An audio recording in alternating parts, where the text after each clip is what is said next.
CEAP, Centro Espírita Altivo Panfiro. Uma casa de amor. Bom dia aos amigos aqui presentes, bom dia a todos que nos acompanham de casa. Vamos dar continuidade ao nosso estudo do Evangelho. Nós estamos estudando o capítulo 13, que a vossa mão esquerda não saiba o que dá a mão direita. E nós hoje vamos continuar do item 18 em diante. E com certeza acabaremos o capítulo 13 hoje. O item 18 é uma mensagem do espírito familiar que fala dos órfãos. Então eu vou ler o primeiro parágrafo de abertura para a nossa aula, tá bom? Então diz assim: meus irmãos, amai os órfãos. Se soubesseis quanto é triste ser só e abandonado, principalmente na infância, Deus permite que haja órfãos para nos animar a lhes servir de pais.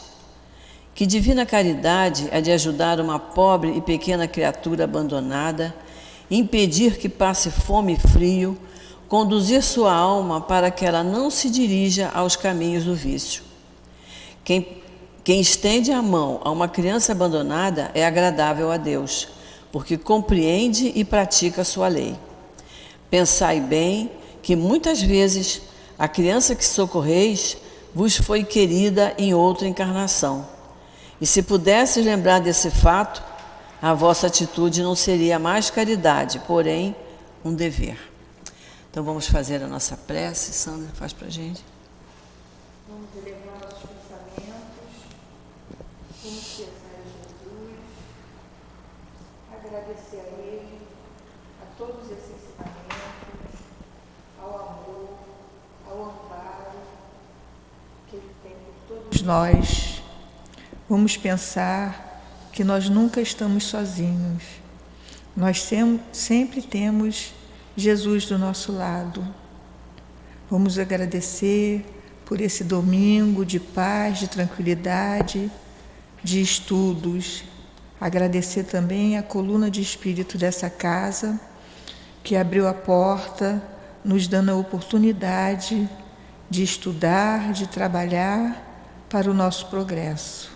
E, acima de tudo, agradecer a Deus por mais um dia de vida. Graças a Deus. Graças a Deus.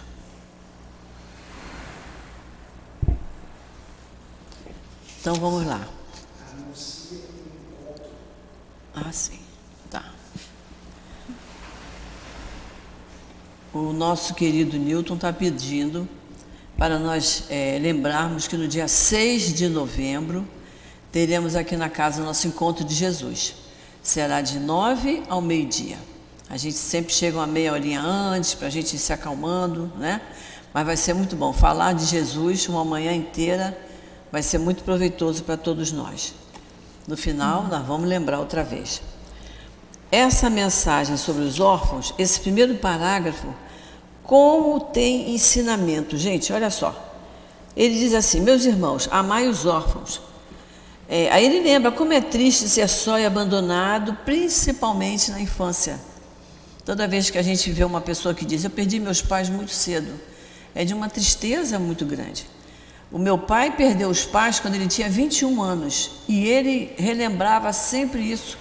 Ele tinha uma irmã mais velha que já estava casada, não morava no Rio, então ele se sentia muito só e ele já tinha 21 anos.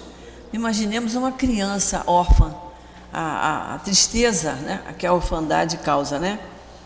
Aí ele diz: Deus permite que haja órfãos para nos ajudar a lhes servir de pais. E aí a gente fica assim: como é que pode isso, né? Deus permite que haja órfãos? Gente, a nossa vida, a trajetória da nossa vida é um grande programa, né? É uma programação completa. Então, olha que coisa interessante. A criança se torna órfã, é uma necessidade do espírito dela passar por essa triste e dolorosa experiência da orfandade. Os pais desencarnarem cedo é a prova deles de desencarnarem cedo, pelo motivo deles, que precisavam passar, e muitas vezes por doença, de sentirem que vamos deixar um filho pequeno, que preocupa muito, não é? Olha como uma coisa está encadeada na outra, né? E ele diz, para nos animar a lhe servir de pais. Quer dizer, aquela criança ficou órfã, mas se uma mulher, um homem ou um casal se identificar com aquela criança e criar, e adotar e criar como seu filho, olha que obra formidável esta pessoa, este casal fez. Então, é uma engrenagem perfeita, né?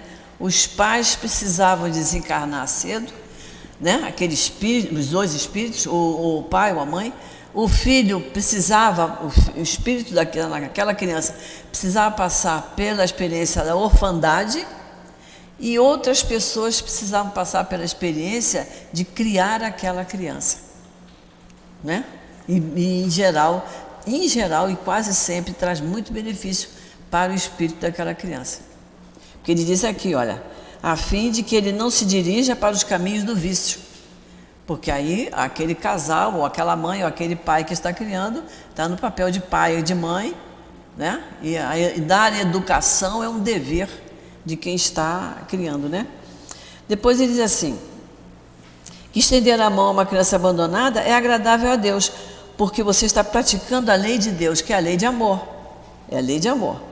Aí ele diz assim, pensai bem que muitas vezes a criança que você socorre foi querida em outra encarnação sua. A gente não sabe, né? A gente não sabe o que nós fizemos em outra encarnação. A gente não sabe por que aquele filho está na nossa casa. A gente não sabe por que aquele homem é meu pai, aquela mulher é minha mãe. A gente não sabe. Então, por isso que nós temos que amar ao próximo sempre, cada vez mais, porque eu não sei quem é aquele próximo. Pode ser um próximo muito querido, que eu não vou ter dificuldade nenhuma de amar, mas pode ser um próximo daqueles que pegam no pé da gente e que a gente diz assim, mas por que isso veio parar no meu caminho? Mas tudo tem uma razão de ser, nada é por acaso. Essas frases feitas a gente usa na doutrina, né? Então, se aparecer um pai difícil, uma mãe difícil, um irmão difícil, um filho difícil, a gente fica assim, por que será? Se Deus permitiu isso, é porque eu estava precisando. Eu estou precisando passar por isso, né? Aí ele diz, né? Uma pessoa que foi escrita em outra encarnação, e se pudesses lembrar desse fato, se nós chegássemos a tomar conhecimento disso, nossa atitude não seria uma caridade, mas seria um dever, né? Se aparece uma criança que eu tenho que cuidar dela, eu tenho que me responsabilizar por ela. Quem sabe se não foi meu pai em outras vidas, né? Nós estamos ligados a muitas outras vidas, e não só a próxima passada, a muitas outras. É interessante esse primeiro parágrafo, como ele tem estudo, entendimento para nós, né? Vamos para o segundo. Assim, pois, meus amigos, todo ser que sofre é vosso irmão, e tem direito à vossa caridade. Não essa caridade que magoa o coração, não essa esmola que queima a mão de quem a recebe, porque vossas esmolas frequentemente são bem amargas. Quantas vezes elas seriam recusadas se, em casa, a doença e a miséria não esperassem por elas? Olha só, ele usa uma palavra aqui que é interessante, porque ele diz assim, a caridade, a esmola, que muitas vezes magoa o coração. Mas ele diz aqui, ó, porque vossas esmolas frequentemente são bem amargas. Ele não está dizendo que são sempre amargas. Você viu que Kardec, os bons espíritos, nunca usam a palavra sempre. Isso é assim porque aconteceu isso. Não, pode ser, frequentemente, né? Muitas vezes você dá a esmola, que é o que você pode fazer naquela hora. Em outras horas você pode fazer coisa melhor, né? De mais valia. Mas a questão aqui, olha, frequentemente são bem amargas. E elas seriam recusadas se a pessoa não estivesse passando pela miséria, não precisasse tanto dela, né? Dai com delicadeza, juntai a ajuda que derdes o mais precioso de todos os benefícios. Uma boa palavra, um carinho, um sorriso amigo. Evitai esse tom de proteção que revolve a lâmina no coração que sangra. E pensai que, fazendo o bem, estareis trabalhando por vós e pelos vossos. Isso é importante, a gente ter essa consciência. Porque estamos trabalhando na vinha do Senhor. De vez em quando a gente tem que estar lembrando disso, né? Estamos trabalhando na nossa casa espírita, na nossa casa religiosa, estamos trabalhando na nossa família, até no nosso ambiente de trabalho remunerado. São deveres que temos a cumprir. Cada local tem os seus deveres a cumprir. Mas quando trabalhamos em benefício do próximo, sem nenhum interesse material, estamos trabalhando na vinha do Senhor, que é o que a gente faz aqui, não é isso?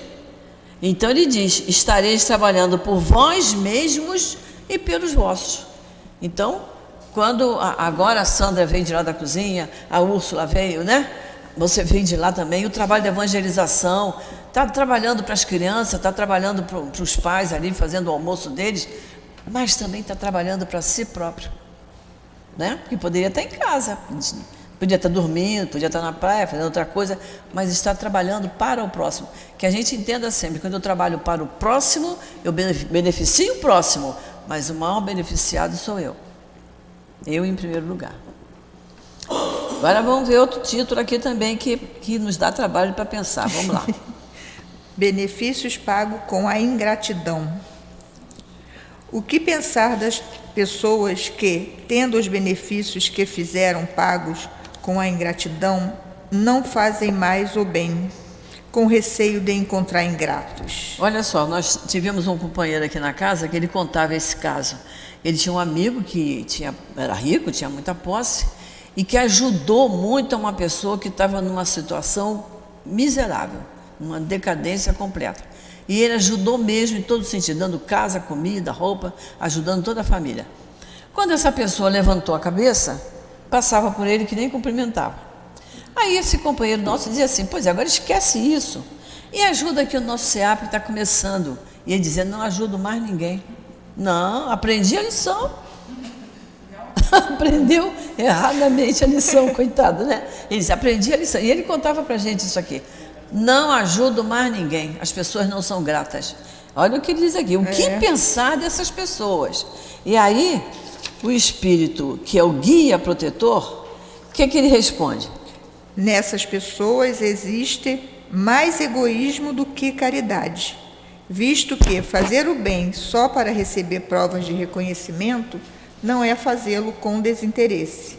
E o único benefício que agrada a Deus é o que é feito desinteressadamente. Desinteressadamente. Ele queria reverência, né?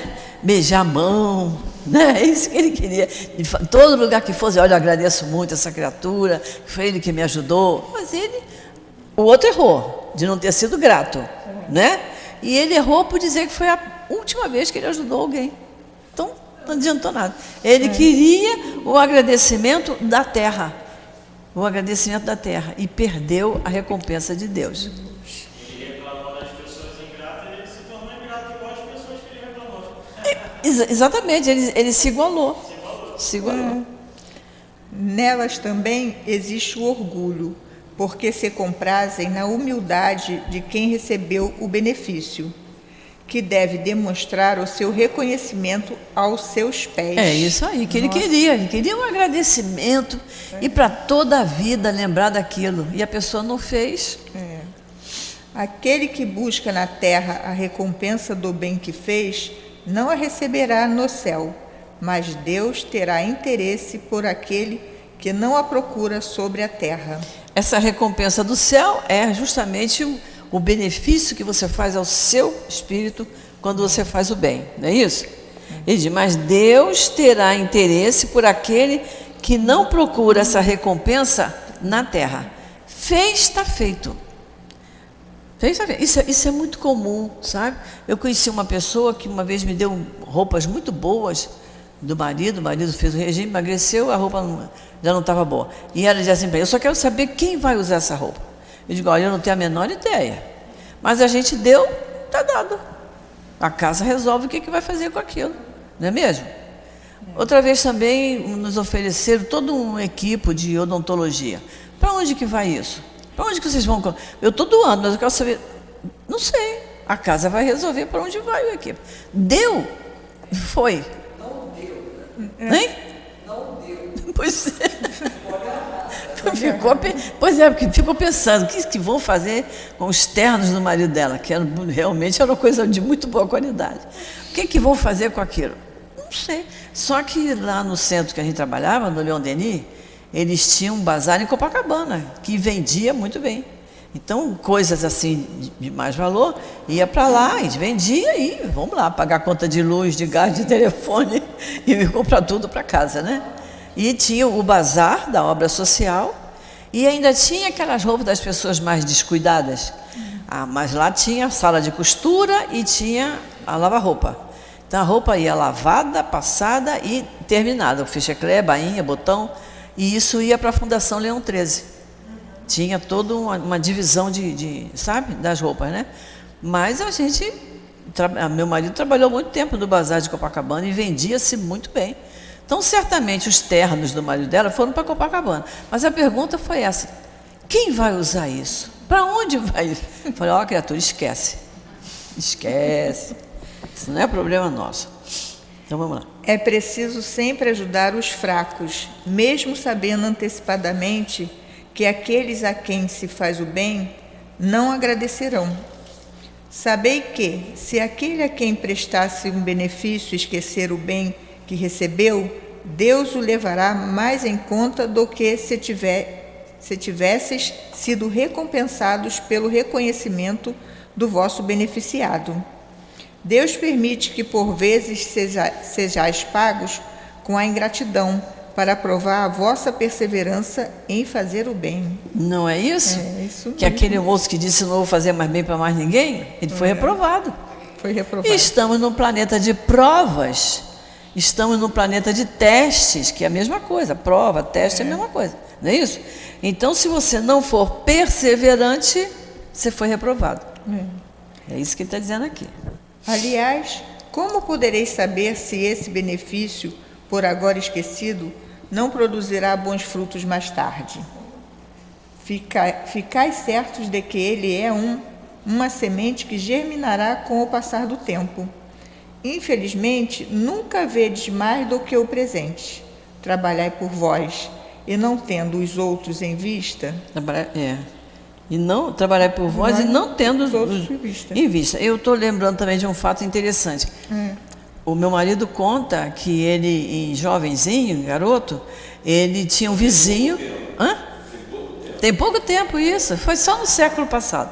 Ele tinha um vizinho que dava aula para ele de matemática, não era? E de boa vontade, nunca cobrou um tostão. Então, toda vez que ele tinha uma dúvida, ele ia bater lá na porta do vizinho e o vizinho explicava a ele. E aí o tempo passou, né? Nós casamos, ele se mudou dali e tal. Quando chegou na vez dele de ajudar, ele sempre lembrava. Quer dizer, ficou a sementinha que o vizinho colocou na vida dele. Que ele dizia assim, eu vou dar aula para esses jovens e não vou cobrar. Porque seu Nicolau nunca me cobrou. Sempre me ajudou e nunca me cobrou. E nós tínhamos parentes que diziam assim, você ficou rico, é? Está dando aula de graça? A gente ouvia muito isso. Porque a nossa casa ficava cheia da garota, do pessoal que ia fazer vestibular, né? Mas ele dizia, não posso cobrar porque o seu Nicolau dava aula para mim de graça. Olha aqui, é o que ele está falando aqui. É a semente que vai germinar com o passar do tempo. Porque ele sempre falou assim, eu acho que eu nunca agradeci devidamente. A garotada jovem não tem muito essa ideia, né? Eu acredito que o pai dele, a mãe, devem ter ficado muito agradecidos. Mas ele não lembra disso. Mas ficou a semente, que é o que ele está dizendo aqui. Não é? Microfone. Cadê o microfone? Cadê, Jorge? Estava aí na cadeira. E aí a gente cai naquela questão cíclica, né, do sentido de vida. Invariavelmente, a maior dificuldade que temos de prestar o gesto desinteressado é porque a nossa referência sempre está no nosso entorno. E como nós não fomos educados por um sentido de vida humano, ou seja, eu preciso frutificar o bem em qualquer situação, eu sempre meço as coisas pelo retorno que vou ter diante das ações que vou praticar. Então, a gente precisa disseminar a coisa do sentido de vida, né? Para que a gente tenha sempre o bem como referência das nossas ações, independente das ações que iremos ter como retorno. Isso aqui é o trabalho feito desinteressadamente, no sentido de não esperar retorno e nem querer, porque até quando não tem retorno, aquilo tem mais peso para nós, porque vai provar a nossa perseverança em continuar ajudando. Aquela questão que nós vimos ontem, né? A questão do dever humano, da educação. Antes da educação ser uma obrigação do Estado, eu tenho o dever de me educar. Primeiro essa necessidade. Eu preciso me educar. Né? Não vamos ficar a vida inteira dependendo que alguém nos eduque, né? A gente tem consciência, tem inteligência, e nós espíritas temos a doutrina espírita, né? Que é o fator mais importante ainda. Vamos lá. Os benefícios acabam por abrandar os corações mais endurecidos. Eles podem ser esquecidos aqui na Terra, mas quando o espírito se desembaraçar do seu invólucro carnal, ele se lembrará, e essa lembrança será o seu castigo. E essa frase ficou dureza, hein? Né? Não fui grato, não fui capaz de agradecer, e agradecer com palavras, não precisa ser gesto, nem beijar os pés, como ele colocou aqui. É agradecer, né? Porque uma ajuda que seja dada, no caso do Jorge como professor de matemática, o homem não era professor de matemática, ele gostava de matemática, né, Jorge? Ele nem era professor, mas ele gostava, ele se debruçava sobre os livros de matemática. Isso deixou um benefício enorme para ele. Ele era um índio. Ele era índio, interessante, né?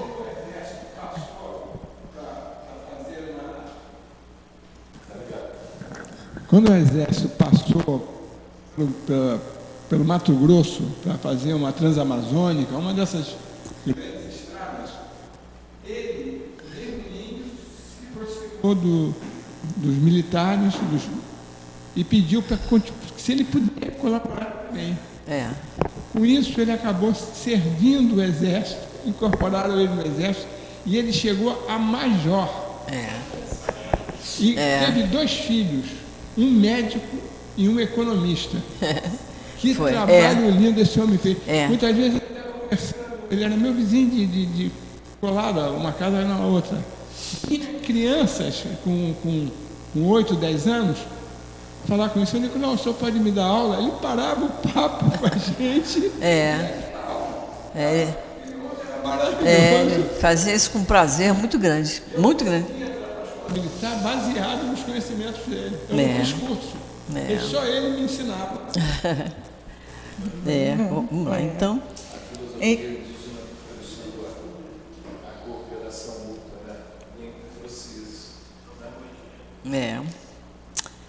Então lamentará a sua ingratidão. Porque se a lembrança de não ter sido grato vai ser para ele um castigo, vai fazer mal a ele, ele vai se lamentar de ter sido ingrato. Pagar a sua dívida em outra existência, aceitando muitas vezes uma vida de dedicação ao seu benfeitor. Tá vendo? De repente aquele benfeitor vem como uma criança para ele criar. E ele salda a dívida dele naquela situação. É assim que, sem os perceberdes, tereis contribuído para o seu progresso moral. E mais tarde reconhecereis toda a verdade destas palavras. Um benefício jamais é perdido. Além disso, também tereis trabalhado por vós, porque recebereis o mérito de haver feito o bem desinteressadamente, sem vos deixar desencorajar pelas decepções. Isso mesmo, não podemos nos desencorajar pelas decepções, porque as decepções vêm, né? Às vezes vem 2, 3, 4 de uma vez, aí passa uma temporada morna, boa, de repente você leva outra, mas eu tenho que ser perseverante, perseverante no bem, né? Meus amigos, se conhecesseis todos os laços que, na vida presente, vos ligam às vossas existências anteriores, Se pudesseis abranger a imensa quantidade de relações que aproximam os seres uns dos outros para o seu progresso mútuo, ainda ficarias bem mais admirados com a sabedoria e a bondade do Criador, que vos permite reviver para chegar até Ele. Guia protetor. O Criador nos permite reviver, né? Através das reencarnações é que a gente vai reparar toda essa problemática, né? Através das reencarnações, a gente vai revivendo, né? Para chegar até Ele, ou seja, para nos aproximarmos do reino de Deus, não é? As bem-aventuranças não dizem isso? Bem-aventurados os misericordiosos, porque verão a Deus. Bem-aventurados que têm puro coração, porque entrarão no reino dos céus. São as promessas de Jesus que serão cumpridas, mas a gente tem que reviver para ir aprendendo, pagando dívida, não fazendo mais dívida, né? E saldando nossas dívidas até nos aproximarmos dele. Esse final ficou muito bonito, né? Uhum. Vamos para o item 20, a beneficência exclusiva. Pode-se aceitar a beneficência quando ela é exclusiva entre as pessoas que têm a mesma opinião, a mesma crença ou o mesmo partido? Isso é um caso muito sério, né? A questão da opinião são aquelas discussões. A pessoa fala, um fala, outro fala, né? O mais velho acha que é mais velho, tem que ser o último a falar. O outro acha que é porque tem mais instrução, tem que ser o último a falar. Sempre tem um motivo para dizer, não, a palavra final tem que ser minha. E aí o Evangelho diz, numa discussão, deixe que fale o mais tolo. Então, que a gente põe essa frase na nossa cabeça, quando começar a discussão, a gente põe a mão no queixo e fica olhando, que pena, estou te achando uma tolinha, um tolinho, mas tudo bem, né? Olha só, pode-se aceitar, quando tem a beneficência exclusiva, na questão da mesma crença, que bobagem, né? Que bobagem a gente desacreditar o outro porque não é da mesma religião que eu. Quando a gente tem aí uma Madre Teresa, uma irmã Dulce, são espíritos que ficaram na religião católica e fizeram um trabalho maravilhoso, não é isso? Nós temos, eu não sei citar agora da igreja evangélica, mas eu acredito que tenha. O evangélico... Hein? Ele era padre. E aqui você vê as nossas instruções. Tem muito pastor e muito padre. Porque depois que desencarna, não é nem pastor, nem padre, nem é espírita. É um espírito de Deus, né? Então, é interessante que a gente perceba isso. Que é uma ignorância nossa discutir com uma pessoa por causa de religião. A pessoa que foi criada desde pequenininho dentro de uma religião, dificilmente ela vai se afastar daquilo. Ela ouviu a vida inteira ouviu aquilo de pai e mãe e vai seguir, não é? Agora, tem gente que sai. Nós conhecemos um casal, o filho até 13, 14 anos, ele era católico. Depois ele falou, não concordo com uma porção de coisas, não concordo, vou sair. E saiu. Pena que saiu e não decidiu ir para outra. Como eu não tenho tido contato com ele, pode ser que já tenha resolvido. Mas ele começou a discordar de muita coisa que era muita coisa imposta, né? O bom da nossa doutrina é que é uma doutrina que mexe com o nosso raciocínio. Nós temos que raciocinar. Muita coisa que está escrito aqui, só através do raciocínio que a gente vai entender para poder seguir, né? E a outra discussão é de partido, que a gente nem vai falar, porque a situação está quente. Deixa para lá. Vamos lá. Olha só, é interessante que é uma pergunta de Kardec. Kardec gostava de perguntar para o Espírito São Luís, né? Várias situações no Evangelho. E é São Luís que responde. Não, porquanto é o espírito de seita e de partido que, antes de tudo, devemos abolir, porque todos os homens são irmãos. O verdadeiro cristão só vê os semelhantes como seus irmãos. E antes de prestar socorro àquele que está necessitado, não pergunta qual é a sua crença nem a sua opinião sobre o que for. É o caso nosso aqui da nossa obra social, né? A pessoa vem passando necessidade, o Newton não pergunta qual é a sua religião. Não, ele está precisando, vai receber ajuda. É isso que está sendo seguido aqui na casa. né? E todos que trabalham na obra social têm que ter consciência disso. Se a pessoa disser assim, mas eu frequento uma igreja ali, tudo bem, você se sente bem lá, minha filha? Meu filho, você se sente bem? Eu me sinto bem. Então vai. Nós tivemos na obra social lá do Leon Denis, uma senhora que criava 5 netos. A filha, o marido desapareceu, e a filha teve um câncer de cabeça e foi embora. Ela criava 5 netos. E aí na rua da obra social, que é lá em Magalhães Bastos, tinha uma igreja... Essa igreja aí que é famosa aí do Bispo Macedo. Universal. Só que lá não era chiquerésimo, não. Era um prédiozinho comum. E ela chegou para mim muito sem graça e falou assim, eu vou lhe falar uma coisa. Eu também estou recebendo bolsa daquela igreja ali. Tem problema? Eu digo, nenhum. Ela não podia nem trabalhar, porque ela criava 5 crianças, com a diferença de 1 ano de um para o outro. Eu falei, minha filha, lá cobram você por você ser espírita? Ela disse, não, mas me dão umas revistinhas para eu distribuir. Você bota aí, tinha uma bancada assim na frente, bota ali, quem quiser ler pode ler, não tem problema. Mas tinha algum problema ela receber bolsa de lá e bolsa de cá? Não. Ela precisava, ela necessitava, e estava fazendo um trabalho enorme, porque pegou os 5 netinhos para criar, sozinha, ela é viúva. Então, é isso que a gente tem que entender. É tirar o bom de cada doutrina, tem sua parte boa. E se é uma doutrina cristã, se fala do Cristo e tem a interpretação correta do Cristo, sejam muito bem-vindos. Então é isso que nós temos que fazer. E a humildade dela e a honestidade dela de ter comentado. Foi. E a maioria... Faz e não está nem aí. Mas ela veio conversar comigo. Por que eu podia dizer para ela? Não tinha condição dela deixar de receber, né? Foi mesmo, foi uma prova de humildade dela. Por acaso esse cristão seguiria o preceito de Jesus Cristo, que nos recomenda amar até mesmo os inimigos, se repelisse o infeliz por ter uma crença diferente da sua?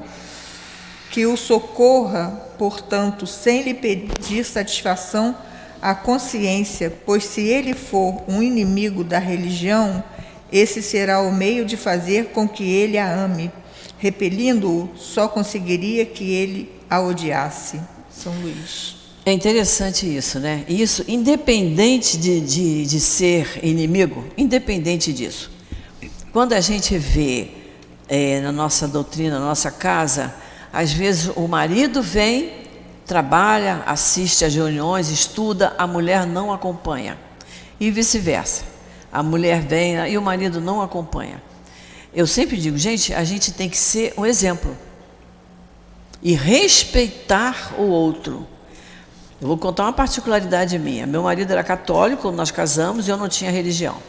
Quando o nosso filho desencarnou, uma amiga minha de infância me levou para o Leon Denis. Ele não foi. Porque ele dizia assim para mim, queria muito que você tivesse escolhido a igreja católica. Eu digo, olha, mas foi lá que eu me senti bem. Foi lá que eu me encontrei. Então, eu frequentei 4 anos, ele me levava e me buscava, mas não entrava. Mas eu saía de lá e eu pensava assim, eu tenho que sair bem humorada, tudo bem, para ele dizer, esse negócio deve ser bom.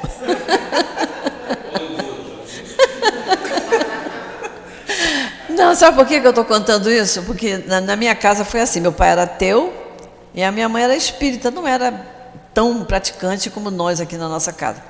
Mas a minha mãe saía e dizia para cada filha, 5, você faz isso, e cada uma fazia uma coisa. Quando ela chegasse, uma que tivesse falhado, ela brigava com aquela, botava... Meu pai dizia, esse negócio não deve ser bom, porque ela saiu bem e voltou nervosa. Então eu aprendi isso, digo, opa, se acontecesse alguma coisa lá que eu não gostasse, e ele dissesse, como é que foi lá? Eu digo, foi tudo ótimo. Uma beleza. Porque aí, passado 4 anos, um dia eu estava me arrumando, ele se arrumou, você vai aonde? Vou com você ao centro. Maravilha. Mas é isso, a gente tem que ser exemplo no que a gente fala, no que a gente faz, nos nossos comentários, a gente, para trazer a pessoa, seja amigo ou seja inimigo, para trazer para o nosso lado, a gente tem que ser exemplo. Porque a gente, se falhar numa coisinha, numa mínima, o que é inimigo então diz, né? Ela se faz de boa, de santa, mas olha só, olha o que ela falou, uma palavrinha só. Basta uma palavrinha para derrubar tudo. Então a gente tem que ter esse cuidado, né? Então é o que ele está dizendo aqui, né? Ele diz aqui, olha, pois se ele for o inimigo da religião, esse será o meio de fazer com que ele a ame. Ou seja, se você prestar socorro, se você ajudar, né? E repelindo essa pessoa, só conseguiria que ele odiasse a sua religião. E disse assim, é espírita e faz isso? É mesmo? É católico e fez uma coisa dessa? Onde é que está o aprendizado da igreja? Onde é que está o aprendizado do centro? Então é muito sério. E essa responsabilidade não é só aqui como encarnado, não. Quando a gente desencarnar, vão dizer, você não podia dizer que fez aquilo porque não sabia, porque você sabia. Porque quem é cristão estuda as palavras do Cristo. E o Cristo nos deu os ensinamentos, muitos, né? Nosso evangelho está cheio. Além das bem-aventuranças, tem tudo que tem. Cada capítulo nosso é baseado na Bíblia, é tirado dos ensinamentos do Cristo, então tem um monte de ensinamento. Por que não seguir, né? Por que não ler com atenção para seguir? Bom, vamos então passar para o capítulo 14. Honrai vosso pai e vossa mãe. Esse capítulo é muito bom, é muito interessante, tem muita coisa para a gente raciocinar também, né? Eu até falei na aula passada, honrai vosso pai e vossa mãe e honrai vossos filhos, porque nossos filhos são espíritos que Deus nos enviou como filhos, vieram dele. Então que a gente receba os filhos como presentes e que eu tenho que tratar bem. Eu não posso pegar um presente e deixar cair e quebrar, né? Eu recebi uma jarrinha de presente, eu boto no lugar melhor que fique protegido para não cair, não quebrar, né? Quanto mais um filho. Agora, se ele cresce, dá trabalho, preocupa, por que será que Deus me mandou esse espírito? É para eu fazer alguma coisa por ele. Porque ele vai perguntar assim, o que fizeste dos espíritos que te confiei? Essa é a pergunta que vão nos fazer quando a gente que é mãe ou pai desencarna. O que fizeste dos espíritos que te confiei? Se eu não fiz nada, se eu abandonei, se eu não eduquei, não passei valores, se eu não botei para estudar. É sério isso, né? Isso é muito sério. Então vamos lá, Sandra, vamos ver. Sabei os mandamentos. Não cometereis adultérios, não matareis, não roubareis, não dareis falso testemunho, não fareis mal a ninguém, honrai vosso pai e vossa mãe. Isso. Marcos. Isso está em Marcos, Lucas e Mateus. Os três acharam importante colocar isso, né? Ele diz, sabeis os mandamentos. Nós estudamos os mandamentos lá no capítulo 1. Eu não vou perguntar aqui a vocês que vocês digam, porque já tem uma cola aqui no item 1, né?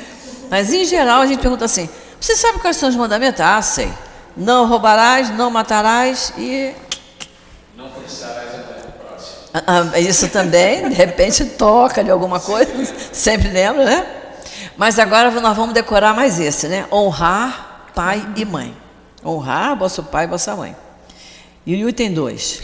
Honrai vosso pai e vossa mãe, a fim de viverdes muito tempo sobre a terra, que o Senhor vosso Deus vos dará. Decálogo. Isso está lá no Velho Testamento, está vendo? É o Decálogo, está em Êxodo, capítulo 20, tem 12. Como isso aqui é importante e exige muita explicação, nós vamos direto para o item 4, que o item 4 vai falar exatamente sobre isso, para a gente entender o que é isso que ele quis dizer. Honrai vosso pai e vossa mãe, a fim de viver de muito tempo sobre a terra que o Senhor vosso Deus vos dará. Para a gente entender que existe uma diferença entre terra com letra minúscula e terra com letra maiúscula. A terra com letra maiúscula é o planeta Terra. Com letra minúscula é a terra. Por exemplo, se eu sair daqui e for morar lá em Portugal, eu vou dizer assim, estou com uma saudade da minha terra. É o Brasil, não é o planeta. Estou com saudade da minha terra, certo? Então vamos lá para o item 4. Deus disse: honra teu pai e tua mãe para viverdes muito tempo sobre a terra que o Senhor teu Deus te dará. Mas por que Deus promete como recompensa a vida terrena e não a celeste? Olha só, honra teu pai e tua mãe, cuida deles, faz todo o bem que for possível, né? E muitas vezes até o impossível, para receber como recompensa uma vida na terra. Vamos ver. A explicação está nestas palavras: que Deus te dará, suprimidas na forma moderna do decálogo, o que lhe modifica o sentido. É isso que a gente fala, né? A Bíblia, né? O Velho Testamento, então, do tempo de Moisés, foi escrito há tanto tempo e traduzido para várias línguas, até chegar para nós, chega sempre com modificações, que é o que ele está dizendo aqui. Que Deus te dará, essas palavras foram suprimidas na forma moderna do decálogo. Mas vamos ver. Para compreender essas palavras, é preciso nos determos na situação e nas ideias dos hebreus na época em que elas foram ditas, quando esse povo ainda não compreendia a vida futura. Isso é isso. Nós estudamos, quando vimos lá no capítulo 2, que estudamos sobre vida futura, né? O povo da época não tinha a menor ideia, como hoje muita gente ainda não tem, né? Muita gente não entende nada. Se você fala de vida futura, o futuro a Deus pertence. Não é assim? A resposta é essa. E a gente tem que engolir isso, para não discutir, para deixar o tolo continuar falando. Sua visão não se estendia além dos limites da vida corporal e, por isso, deviam ser mais tocados pelo que viam do que pelas palavras, pelas coisas invisíveis. Tudo deles tinha que ser bem material, bem tocado. Eis porque Deus lhes falou numa linguagem que estava ao alcance da compreensão deles e, como se fosse uma criança, ele lhes dá como perspectiva o que poderia satisfazê-los. Eles ainda estavam no deserto.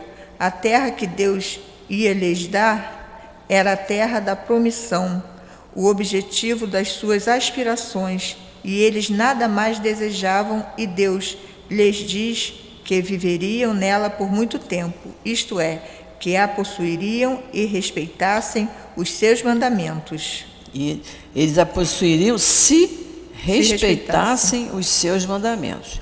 Era isso que eles ouviam. Vamos lá. No entanto, por ocasião da vinda de Jesus, suas ideias estavam mais desenvolvidas, sendo chegado o momento de lhes dar um alimento menos grosseiro. Jesus os inicia na vida espiritual dizendo: meu reino não é deste mundo. Olha só, estudamos lá no capítulo 2. Meu reino não é deste mundo, ou seja, existe outro reino. Se nesse aqui não é, se eu não sou rei aqui, sou em outro, então existe outro reino. Jesus já veio trazendo umas ideias diferentes. É nele e não sobre a terra que recebereis a recompensa das vossas boas obras. Olha só, aí aqui a terra já está com letra maiúscula. Então é nele, é nesse mundo, nesse reino que Jesus se referia, é nele que recebereis a recompensa das vossas boas obras. Então, quando foi prometido a eles a terra da promissão, eles entendiam que era o terreninho, que era o lugar em que eles iam ficar e que ninguém ia tomar, né? Mas não se podia ir além disso, porque a visão deles era muito curta naquela época, né? Com essas palavras, a terra da promissão material se transforma em uma pátria celeste. Está vendo? Olha só, quando ele diz que a possuiriam se respeitassem os seus mandamentos, ele já está se referindo a uma pátria celeste, já está se referindo a uma vida futura, e não o terreninho que eles iam morar, certo? Está dando a explicação aqui. Assim, quando Jesus lhes recomenda que cumpram o mandamento: honrai vosso pai e vossa mãe, não é mais a terra que ele lhes promete, mas o céu. Mas o céu. O capítulo 2 é o meu reino não é desse mundo, e o capítulo 3 há muitas moradas, ou seja, para você usar futuramente, certo? Eu acho que, apesar de que fica assim meio enrolado isso, mas nós entendemos que para eles foi prometida a terra da promissão. Ou seja, vocês estão saindo dali do Egito, que eles eram prisioneiros, vão para outro lugar em que vocês vão ser muito felizes. Mas ele dizia aqui, vocês a possuirão se respeitarem os meus mandamentos. Já ficou uma dica, né? Que a pessoa, muita gente vive na terra, fica de cabelinho branco e não respeita mandamento nenhum e morre assim mesmo. Vegetou a vida inteira. Mas aí, mais adiante, ele explica. Quando ele diz, meu reino não é desse mundo, ou seja, há outros mundos, e é nesse reino de Jesus, é nesse reino, e não sobre a terra, que é um planeta de provas e expiações, que vocês vão receber a recompensa das suas boas obras. E a recompensa, a gente quando tiver recompensa para receber, a gente vai para um bom lugar, né? Agora, se a gente estiver todo endividado, não tem direito a recompensa nenhuma, vai para um lugarzinho semelhante a esse aqui, né? Nunca pior, porque a gente está na lei do progresso, ainda mais nós que estamos aqui, e nós vamos para um lugar muito melhor. Mas ele está dizendo, isso, acho que deu para a gente entender, não é? Que com essas palavras, a terra da promissão material, a terrinha, se transforma em uma pátria celeste. E é na pátria celeste que eu tenho que mostrar que eu respeitei os mandamentos. Porque é lá que nós vamos ser cobrados. Né? Todo mundo entendeu? Tem algum comentário? Bom, se tiver, fale agora, mas não se cale para sempre, porque é importante. É importante isso. Então, vamos voltar lá para o item 3? Vamos voltar. Estamos estudando o capítulo 14, honrai vosso pai e vossa mãe. O item 3 vai falar da piedade filial. Vamos lá. O mandamento, honrai vosso pai e vossa mãe, é uma consequência da lei geral de caridade e de amor ao próximo, porque não se pode amar ao próximo sem amar vosso pai e vossa mãe. Mas a palavra honrai também contém um dever a mais com relação a eles, o da piedade filial. Com essas palavras, Deus quis mostrar que ao amor é preciso juntar o respeito, os cuidados, a submissão e a condescendência, o que resulta na obrigação de se ter para com eles, de uma forma mais rigorosa ainda, o procedimento determinado pela caridade em relação ao próximo. Olha que interessante, né? Ele fala aqui que a palavra honrai, em relação ao pai e mãe, contém um dever a mais. Porque a pessoa diz assim, eu honro o meu nome, eu honro. Tem gente então que adora honrar o sobrenome, né? Eu honro a minha família, só honra. Fica por isso mesmo. Mas ele também, com relação aos pais, essa palavra tem uma conotação maior, tem um dever a mais, o da piedade filial. Não é isso? Até comentei com o nosso grupinho essa semana, quando meus filhos eram pequenos, eu levava eles para passear no parque e aí eles andavam na roda gigante. Agora, semana passada, eles é que levaram a gente para passear na roda gigante. Isso faz parte da piedade filial, não é mesmo? Que ele falou, mãe, vamos pegar vocês aqui para passear. E fomos andar de roda gigante. Eu estou rindo porque ele fez um segredo enorme disso, porque eu tenho medo de altura. Então ele falou, se eu dissesse que era para isso, você não ia. Mas não, essa roda gigante lá da zona portuária não faz medo nenhum, é uma sala toda fechada, com ar-condicionado, uma beleza. Mas agora chegou a vez da piedade filial funcionar, né? Já ficamos noites em claro, cuidando de filho, agora chegou a nossa vez. Então ele quis mostrar que ao amor é preciso juntar respeito, cuidado, submissão, né? E condescendência. O que é condescendência? É a benevolência, né? É um sentido de magnanimidade, é o amor que se deve ter pelo pai e pela mãe. Nós que somos espíritas entendemos porque eles nos deram o direito, a possibilidade de nós reencarnarmos. Isso. Eu poria mais uma, gratidão. Gratidão. E a gratidão. Mas quando você respeita, ainda ontem conversamos sobre isso, né, Guilherme? Como o respeito é importante em vários momentos da nossa vida, para não dizer todos. Porque você tem que ter respeito pelo vizinho, você tem que ter respeito no trabalho remunerado, você tem que ter respeito na família, você tem que ter respeito na sua casa religiosa, respeito no casamento. Uma vez uma amiga falou assim: vocês e seu marido são casados há quase 60 anos, é porque vocês se admiram. A gente até pode se admirar, mas a gente se respeita. É o respeito que faz a amizade durar, independente de religião, né? De classe social, independente de tudo isso. É o respeito. Essa palavra é importantíssima. Mas você lembrou bem, Luiz, é isso mesmo. Isso faz parte de cumprir com os deveres para com os pais. E a condescendência é a benevolência. Por quê? Porque nós estamos numa idade que a gente conta a mesma história algumas vezes. Não é? A gente fala assim: eu não sei se eu já te contei isso. Aí a pessoa mais jovem, por benevolência, diz: não, pode contar. Aí você conta 10, 15, 30 vezes. Então isso é uma questão de benevolência do mais jovem com o mais velho.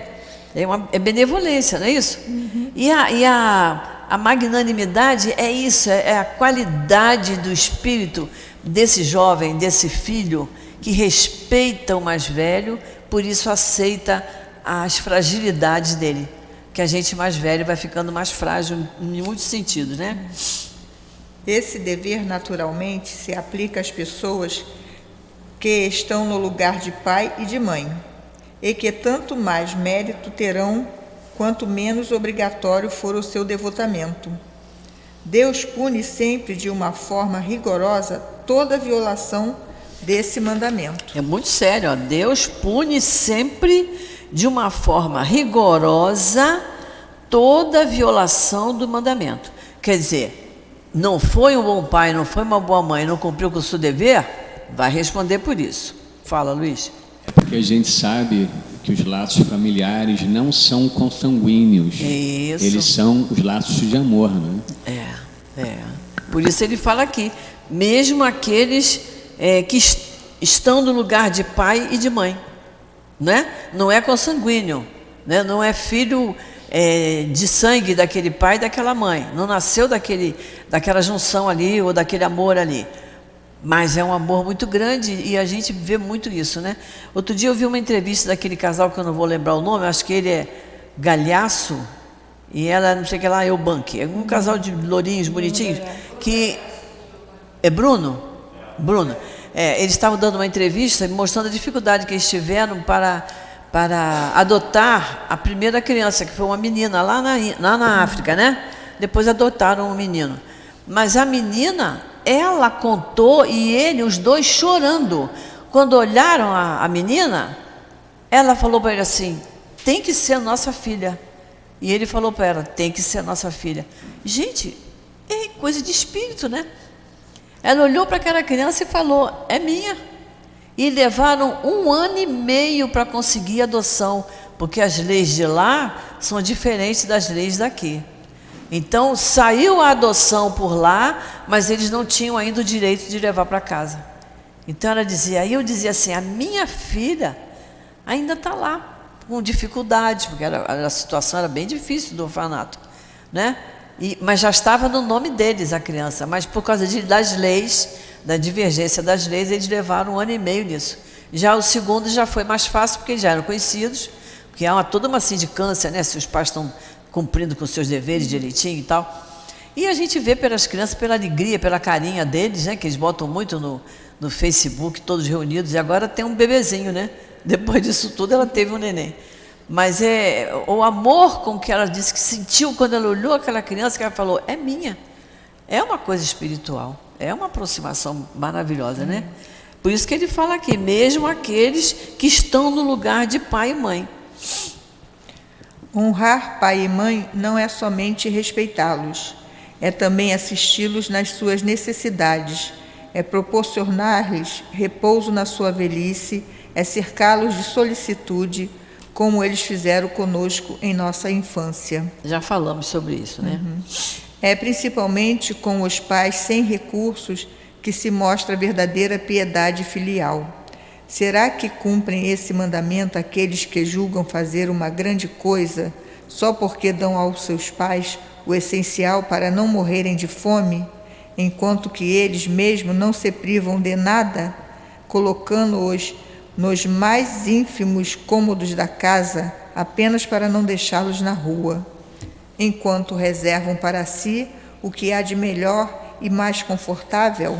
Então, eu dei o exemplo meu e do meu marido com o filho, mas nós não dependemos deles para nada. Financeiramente, graças a Deus, não dependemos.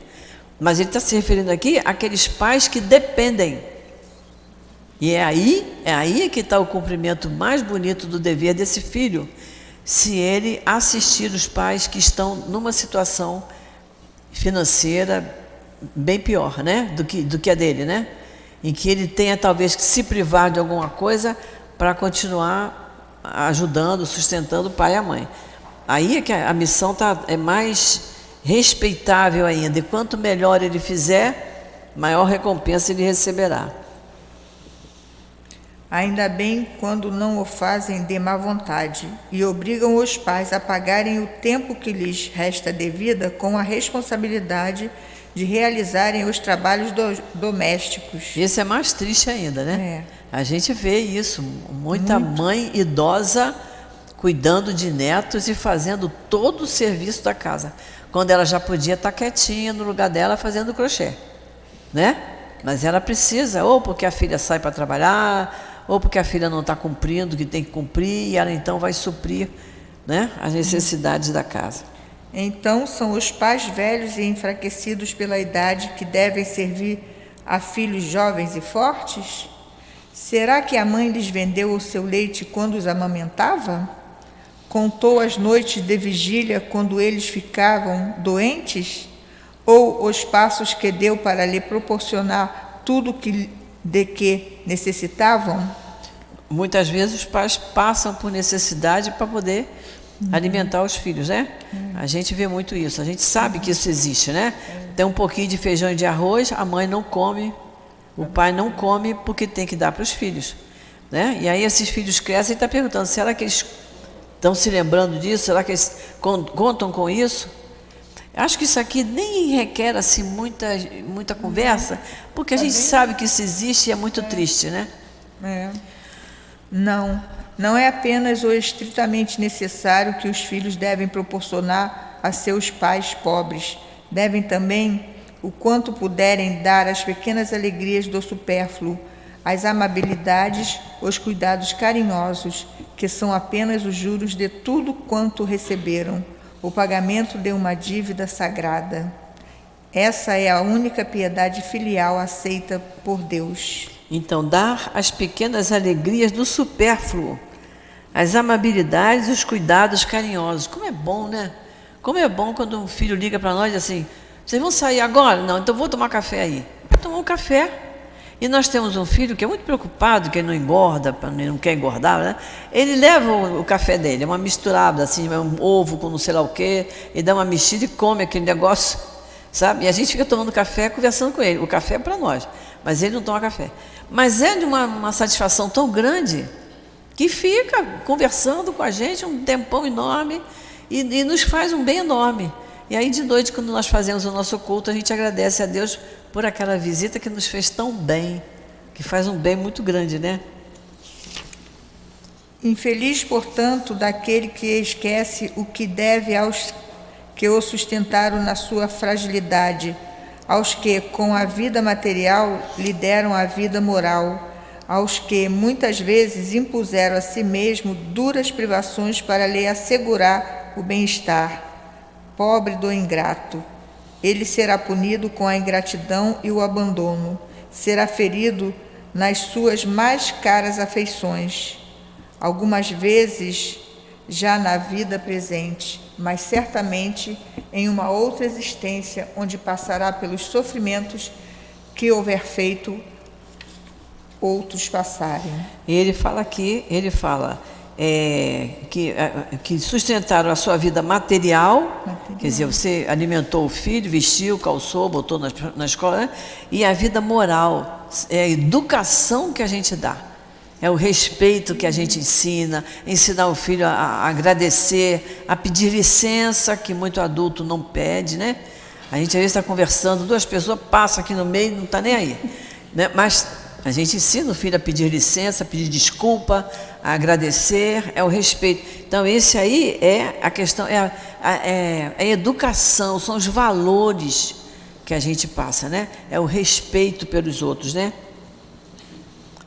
É verdade que certos pais esquecem dos seus deveres e não são para os filhos o que deveriam ser. No entanto, é a Deus que compete puni-los, e não a seus filhos, porquanto eles mesmos talvez tenham merecido que seus pais fossem assim. Isso vai merecer que a gente volte aqui para falar sobre isso. Essa passagem aqui é muito interessante. A gente vai ler até o fim, mas semana que vem a gente dá uma repassada nesse item 3, principalmente nesse final. Se a caridade transformou em lei o ato de pagar o mal com o bem, de ser indulgente com as imperfeições alheias, de não maldizer o próximo, de esquecer e perdoar as ofensas, de amar mesmo os inimigos, quanto maior não é a obrigação de assim procederem os filhos em relação aos pais. Consequentemente, todos os filhos devem adotar como regra de conduta para com seus pais os preceitos de Jesus referentes ao próximo, não esquecendo jamais que todo procedimento reprovável em relação ao próximo torna-se ainda mais reprovável quando se trata dos pais, que a falta cometida no primeiro caso pode tornar-se um crime no segundo, porque então a falta de caridade junta-se à ingratidão. Olha, eu até vou dizer uma coisa para vocês, eu gostaria muito que na aula que vem, domingo que vem, que vocês antes dessem uma lida nesse item 3, para cada um dar a sua opinião, porque todos nós temos a nossa opinião com relação aos nossos pensamentos, com relação a filho, com relação aos pais, é uma coisa muito particular de cada um vai falar daquilo que acha que convém. Mas é muito bom a gente analisar isso, ao invés de ficar só eu aqui falando, mas cada um pode pegar o microfone e dar. Agora, dá uma lidinha em casa, que é para ver qual foi o parágrafo aqui que mais lhe chamou a atenção, que é para a gente falar sobre isso na semana que vem, tá bom? Porque já está na nossa hora, nós vamos ter que encerrar. Passa rápido? Passa rápido, mas é isso aí. Então, vamos fazer a nossa prece para nós terminarmos.